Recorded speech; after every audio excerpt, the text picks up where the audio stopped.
Oxy можете да управлявате множество сайтове от един единствен профил.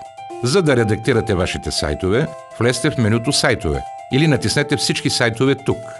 Можете да преключвате от един сайт на друг. Лесно и удобно.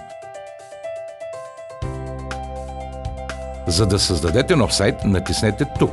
Скролнете, за да разгледате шаблоните, които предлагаме. Прегледайте и изберете този, който ви харесва. И началната страница на избрания шаблон ще се появи в редактора, за да започнете с промените.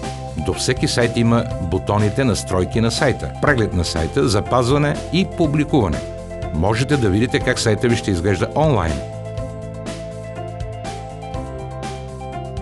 Да запазите направените промени по всяко време и да публикувате сайта, когато сте готови. Тези опции са достъпни също така в дясната част, на черната зона на редактора, когато затворите панела всички сайтове. От настройки на сайта можете да промените настройките на целия ви сайт. Името на сайта се вижда в списъка с вашите сайтове и е част от вашия URL адрес преди да свържете домен. Изберете име, което конкретизира темата на вашия сайт и което ще можете лесно да разпознаете сред другите си сайтове.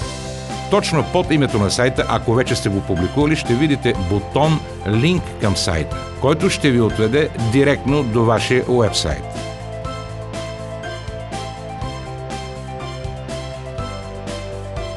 Под домен ще видите домена, който е свързан към вашия сайт, както и падащо меню с всички ваши домени. Можете да го смените и добавите друг. Когато натиснете «Добавяне на домен», ще отидете в панела «Настройки на профила», където можете да продължите процеса. Натиснете тук, за да добавите проследяващ код и да настроите видимостта за търсачки. В полето проследяващ код можете да добавите проследяващия си код от Google Analytics и да започнете да събирате статистики за вашия сайт. Google Analytics е услуга, която генерира данни за трафика на даден сайт. Сега можете просто да влезете вашия профил в Google Analytics и да проверите представянето на вашия сайт, като брой посетители, колко време прекарват и какви ключови думи използват, за да намерят сайта ви. Ако сте готови търсачки да намират вашия сайт, сложете отметка в това поле.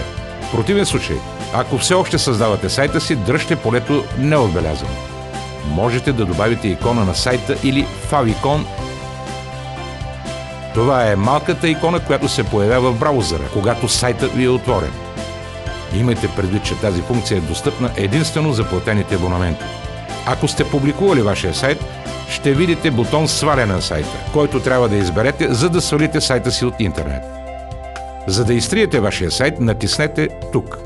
Когато приключите с всички промени, не забравяйте да натиснете ОК, за да ги запазите.